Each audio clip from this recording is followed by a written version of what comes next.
So most people go with the new gun like that. Yeah, I learned on the traditional type of machine, and I'm really grateful to have. I feel like it made me appreciate what I'm doing and understand the actual like physics of what I'm doing, understanding so much more, because this takes everything out of it. It's like learning how to do math versus using a calculator. Yeah, you can keep using a calculator, but it's good to have that base knowledge, so if something does go wrong, you're able to fix it yourself. And you're able to diagnose it immediately. And I feel like it made me appreciate my tattoo career a little more, having to go through what old school type tattoo artist would have had to go through. It wasn't until I was tattooing professionally for money that I was allowed to use one of these, which is a rotary pen, or just a pen machine versus the traditional wired machines. And honestly, the largest benefit is just not having the cord.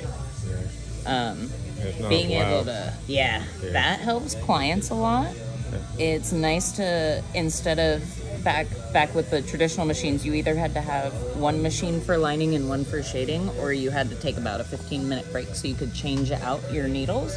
Whereas now you just pop them out with the twist of the tip and put in a different, you can put in your liner or shader into this same machine, which is really time saving.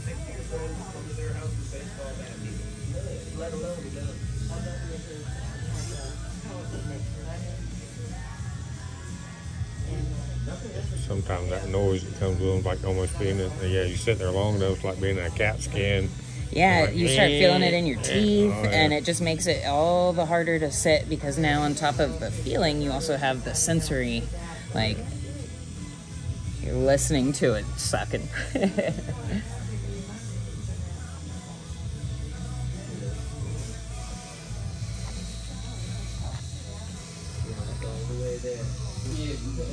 You've already gone there.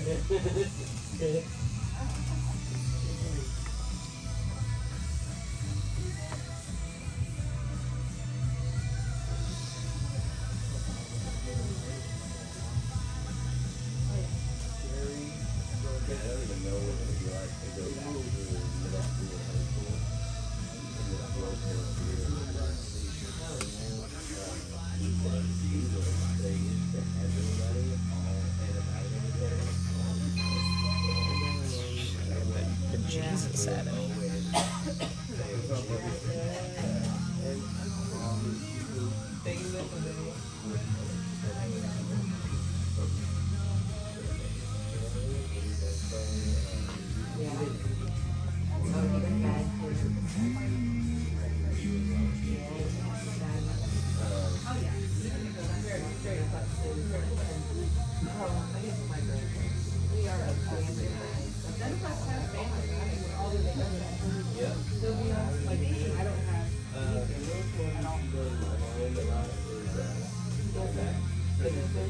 Oh yeah. I can't believe they got away with that. Like that shit is so raunchy and vulgar to the point where I think the only reason they got away with it for so long is because parents hated the show so much they didn't sit there and observe. So they missed those kind of like real bad parts.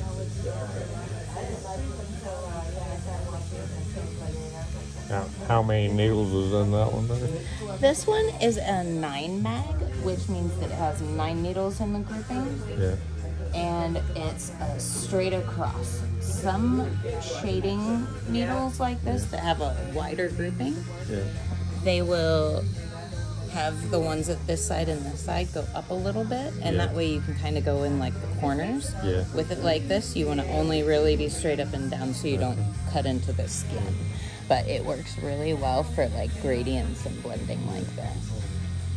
I'm trying not to make it all just solid black.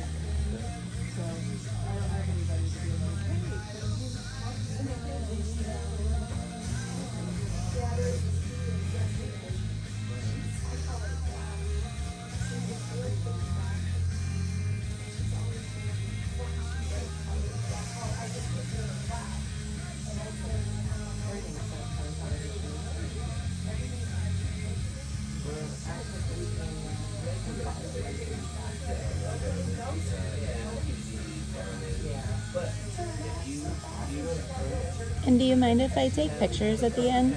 No, it's fine. Thanks.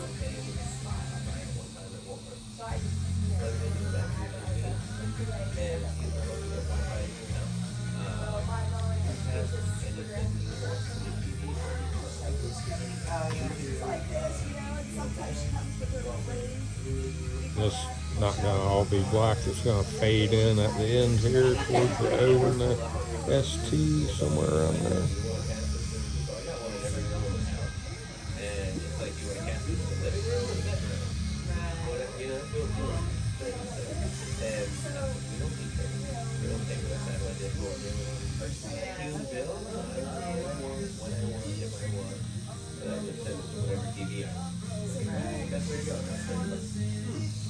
Yep, the easiest way to achieve what I'm doing here is I take my black ink and I just do a dilution of water in it, and that way I get like different shades of the same black without actually changing it to a different color, like adding white wood. Okay.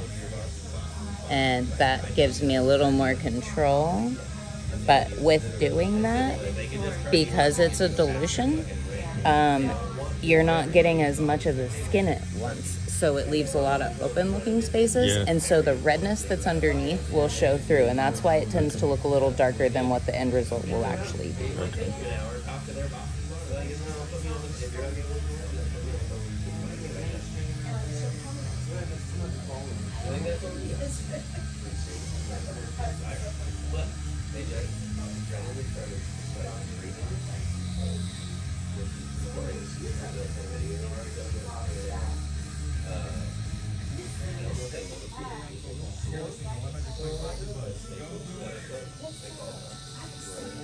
What do we have? Windstream? They called me, and we're like, hey, we're gonna upgrade you to this company. Yeah. They just don't have to call. So yeah.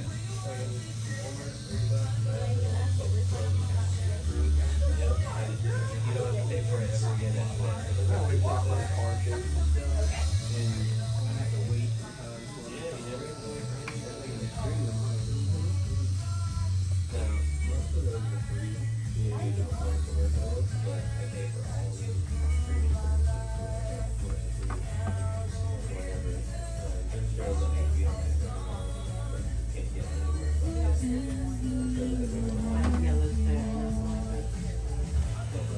And anytime we want to order movie, we're like, oh, that movie looks good. Let's see if we can find it.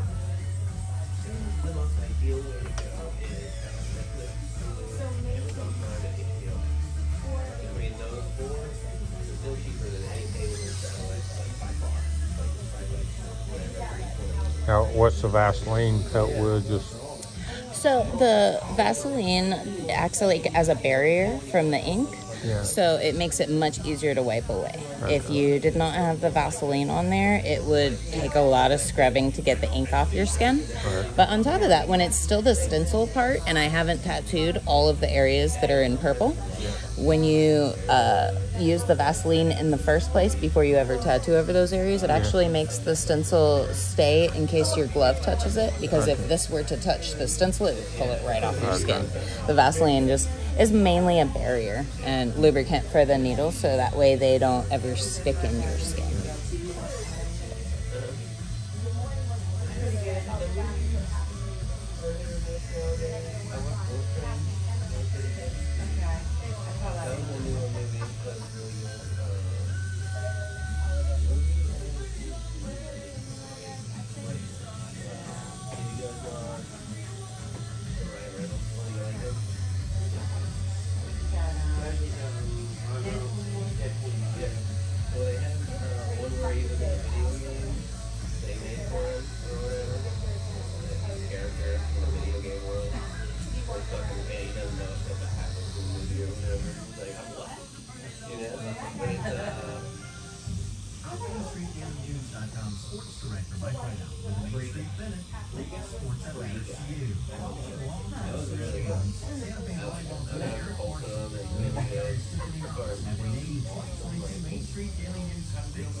Also, in the areas that I've already hit, the Vaseline stops it from bleeding and like leaking anything.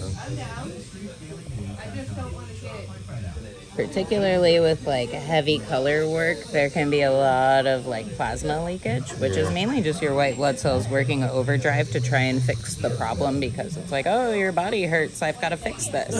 And that's actually a good thing. It's a sign that you're healthy and that your body's working the way it should. Actual bleeding where there's actual blood, that's not ideal, because you shouldn't be bleeding.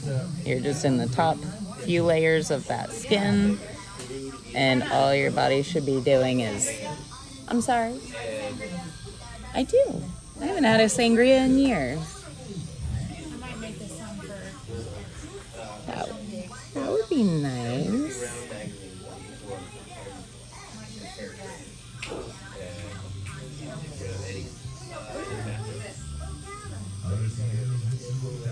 Yeah, every time that I finish a tattoo, I generally like to, before taking pictures or anything like that, I will put some paper towels over the top of it and spray it down with witch hazel, which is an astringent. It helps to close up those little blood vessels and keep it from bleeding too much or like getting irritated. And it takes a lot of the redness out for the photos and shows you a little more what the tattoo's actually going to look like when you're done. And on top of that, it like takes a little bit of the sting out, but when you're healing, a lot of the times, because I like to wrap the bandage for the first 12 hours or so, like overnight, the first night if you're getting one done this late in the evening or afternoon. And when you do the witch hazel, it allows all of the white blood cells and plasma to kind of do its thing and leak out and stop. So that way, overnight, it's not also leaking all over your bed.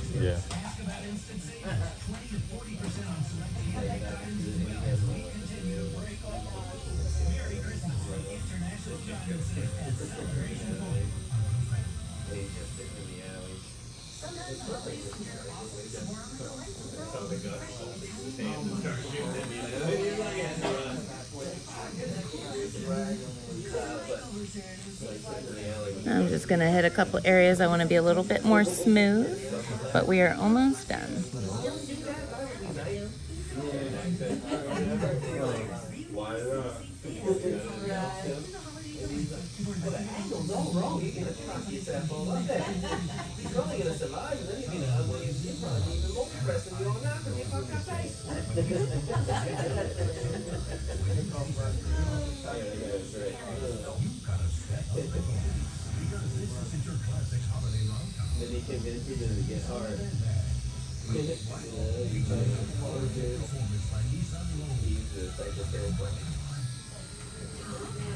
Alright.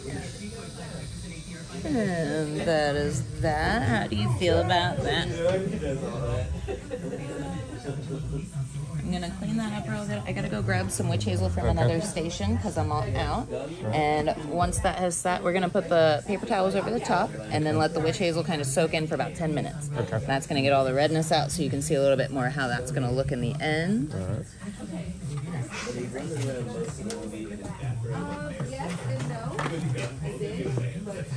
Looks like a completely crazy person. Out there's dark up around GHO and then it starts to fade.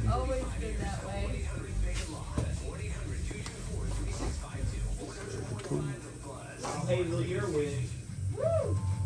Don't threaten me with a good time.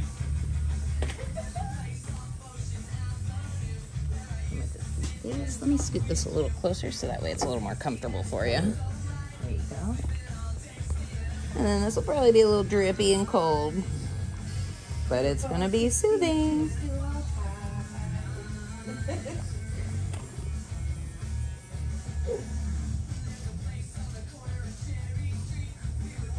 He was right there on the corner of Cherry Street. Alright, we're gonna let that sit for just about 10 minutes. I'll be right back. Okay. Then we'll take you outside probably to get some good pictures.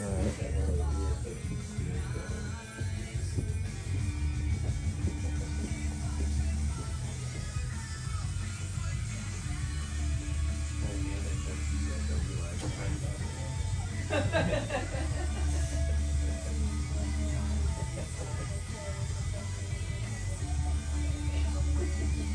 pictured it. So you. A little bit.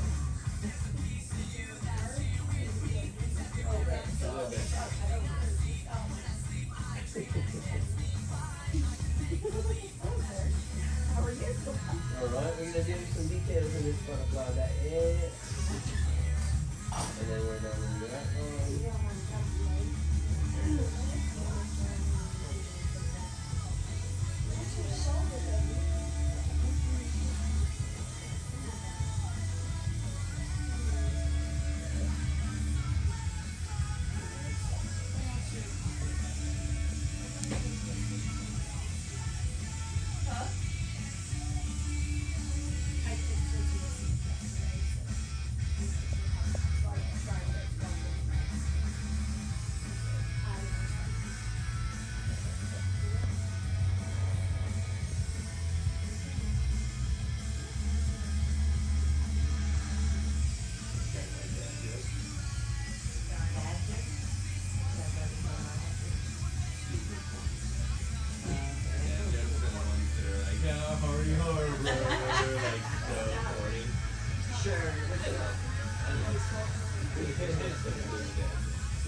That's a dad joke for you. Sure.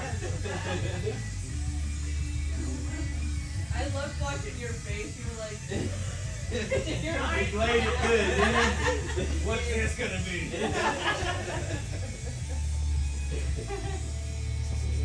Everyone thinks it's the alcohol. You're listening to 100.5 The Buzz. Wholesome though. yeah. It wasn't dirty. Yeah, it was good. Alright, so a pirate walks into a bar with a steering wheel around his neck, right?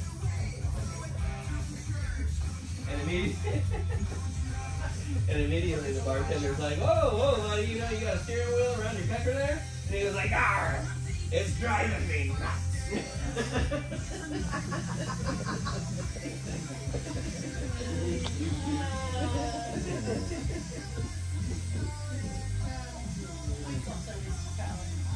I will. I know some dude walks into a bar, Joe. Alright, so this dude walks into a bar.